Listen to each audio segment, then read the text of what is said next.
बंगाल में मदरसों में वंदे मातरम अनिवार्य किए जाने पर कट्टरपंथी भड़क गए। कलकत्ता हाईकोर्ट में पीआईएल दाखिल कर केंद्र और शुभेंदु सरकार के आदेश पर रोक लगाने की मांग की, लेकिन जब कट्टरपंथी कोर्ट पहुंचे तो उनका दांव वहीं पर भारी पड़ गया। सवाल यह है, क्या वंदे मातरम गाने से मुसलमानों का धर्म बदल जाएगा?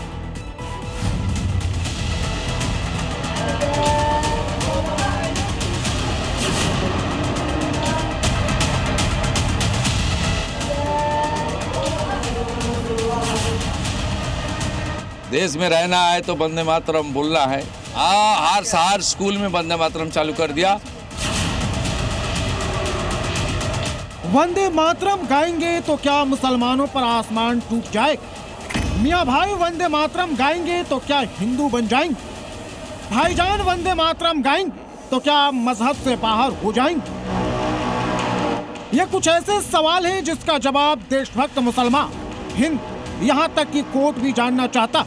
मदरसों में वंदे मातरम गाने का आदेश कट्टरपंथियों को चुभ रही। कट्टरपंथी किसी भी हाल में वंदे मातरम अनिवार्य वाले आदेश पर रोक चाहते। वंदे मातरम को गाने से आसमान नहीं टूट पड़ेगा, बल्कि आसमान से देवता पुष्प की वर्षा करेंगे। वंदे मातरम गाना चाहिए और वंदे मातरम से प्रॉब्लम नहीं है, किसी को नहीं है। मुसलमानों की जहाँ तक बात आती है तो मुसलमान शुरू से वंदे मातरम गाता रहा है और गाता रहेगा। अब विरोध किन लोगों का है? जो टुकड़े गैंग के लोग हैं, जो विभाजनकारी मानसिकता के लोग हैं। और देखिए, मजहब इस्लाम के मानने के साथ साथ मैं भारत के संविधान को मानता हूँ और भारत का संविधान आर्टिकल 25 मेरे रिलीजियस की प्रैक्टिस करने की हम लोगों को परमिशन देता है। और यहाँ पर जब आती है कि राष्ट्रगीत की, तो राष्ट्रगीत बोलने में कोई दिक्कत परेशानी नहीं है। बंगाल में सनातनी सरकार है, सभी मदरसों में वंदे मातरम गाने का फरमान जारी हो गया, लेकिन कट्टरपंथी इसे पचा नहीं पा रहे हैं। कट्टरपंथी मदरसों में वंदे मातरम गाने पर भड़क गए हैं। मदरसों में वंदे मातरम का कट्टरपंथी विरोध कर रहे हैं। मदरसों में वंदे मातरम नहीं गाने की जिद पर अड़ गए हैं। वंदे मातरम गाने के आदेश के खिलाफ कोर्ट चले गए। शुभेंदु सरकार के आदेश को रद्द करने की मांग कर रहे हैं। लेकिन बात राष्ट्रभक्ति की है, बात देशभक्ति की है, तो कोर्ट में ही जज साहब ने कट्टरपंथियों की क्लास लगा दी। कलकत्ता हाई कोर्ट में सुनवाई के दौरान कट्टरपंथियों ने अलग अलग धर्म और मजहब की दुहाई दी।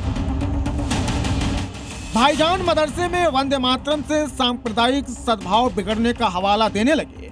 बात खून खराबे तक पहुंच गई।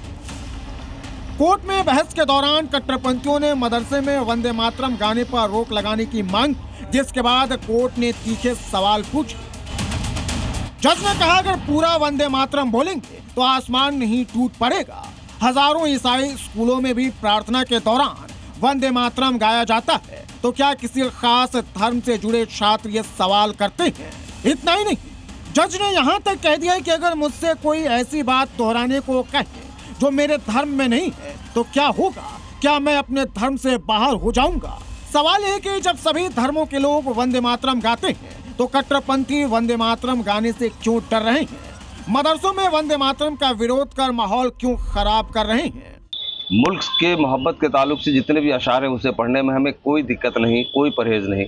हाँ, मुल्क से मोहब्बत के नाम पर इसमें जो एक ख़ास धर्म के देवी देवताओं का जिक्र किया गया है और ख़ासकर उसकी वंदना और उसकी इबादत और उसकी पूजा की बात कही गई है, जिसका इस्लाम से कोई ताल्लुक नहीं है और मुसलमान अपने रब के अलावा किसी और की इबादत नहीं कर सकते। लागू किया है ना, जो सब गाना टोटल फुल गाना गलना चाहिए, वो गाना चाहिए ही, कोई बात नहीं है। किसी को तो असुविधा होने का कोई बात नहीं है। चलेगा, पूरा गान गाना चलेगा, वंदे मातरम गाना होगा, वो राष्ट्रीय जो विधि निषेध है वो मानने होगा। हम लोग देश का गाना स्कूल में करता था, जनगण मन जो है भारत भाग्य में जाता, तो आप लोग किया भाई, कोई बात नहीं है, तो इसमें कुछ दिक्कत नहीं है। इसका एक ही जवाब है, कट्टरपंथी डरे हुए, क्योंकि मदरसों में वंदे मातरम गाने से छात्रों का देश प्रेम बढ़ेगा, कट्टरपंथियों का मजहबी असर कम हो जाएगा। वंदे मातरम गाने से ईसाइयों का धर्म नहीं बदला, तो फिर वंदे मातरम गाने से कट्टरपंथी इतने खौफ में क्यों है? वंदे मातरम राष्ट्रभक्ति का गीत है और अब केंद्र सरकार ने भी जनगण मन की तरह वंदे मातरम को अनिवार्य कर दिया है। अब वंदे मातरम का अपमान करने पर कट्टरपंथियों को जेल जाना तय है। ब्यूरो रिपोर्ट जी मीडिया।